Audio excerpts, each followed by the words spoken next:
Assalamualaikum warahmatullahi wabarakatuh. Halo, saya Dr. Kartika Istinengtia, spesialis anak, dokter spesialis anak yang bertugas di RSUD Ki Ageng Tetas Pendowo Gubuk.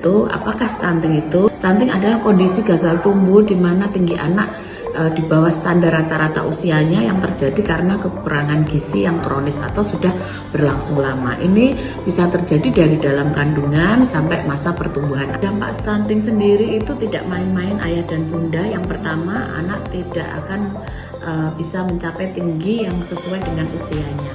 Nomor 2, akan terganggu perkembangan otaknya, mengurangi kecerdasan saat usia sekolah. Yang ketiga, anak akan gampang sakit. Yang keempat, apabila sakit sembuhnya lebih lama. Pemberian nutrisi yang tepat pada bayi dan balita akan dapat menurunkan angka stunting dan juga dapat mencegah stunting.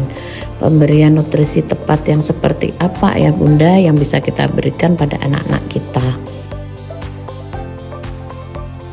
Pertama yang bisa kita lakukan adalah pemberian nutrisi yang bagus dimulai dari saat dalam kandungan.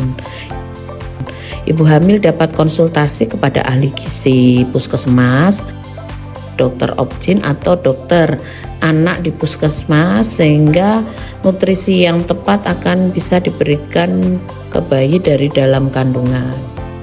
Kedua adalah pemberian ASI eksklusif. Pada penelitian dikatakan bahwa pemberian ASI eksklusif dapat mengurangi angka stunting ayah dan bunda. Yang ketiga adalah pemberian MPASI dan makanan pada bayi dan balita yang tepat ayah bunda. Di sini masih sering terjadi kurang tepatnya pemberian nutrisi pada bayi dan balita. Mana pada bayi dan balita itu seharusnya diberikan karbohidrat yang tidak berlebihan, karena dari penelitian ternyata karbohidrat yang berlebihan dapat menyebabkan penyakit metabolik saat dewasa seperti darah tinggi, penyakit gula. Kemudian pemberian serat atau sayur-sayuran yang berlebihan pada balita ini tidak tepat ayah bunda, karena untuk kebutuhan serat atau sayur pada anak-anak, kebutuhan serat atau sayur pada anak-anak itu sangat terbatas, tidak terlalu banyak. Kenapa demikian? Sayur atau serat ini bertahan lama di usus bayi dan balita sehingga menimbulkan efek kenyang yang lebih lama. Hal ini sangat merugikan karena metabolisme bayi dan balita yang cepat sehingga dituntut untuk makanan yang lebih banyak. Yang tepat diberikan adalah justru sayur santan, di mana memang kebutuhan lemak dan protein hewani ini dalam porsi yang besar bagi bayi dan balita. Jadi bisa dipenuhi dari pemberian sayur santan.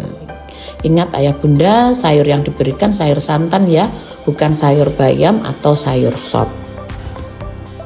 Lemak yang lain bisa dilakukan dengan misalnya nasi diberikan santan menjadi nasi gurih, atau kemudian nasi goreng tetapi memakai butter atau margarin.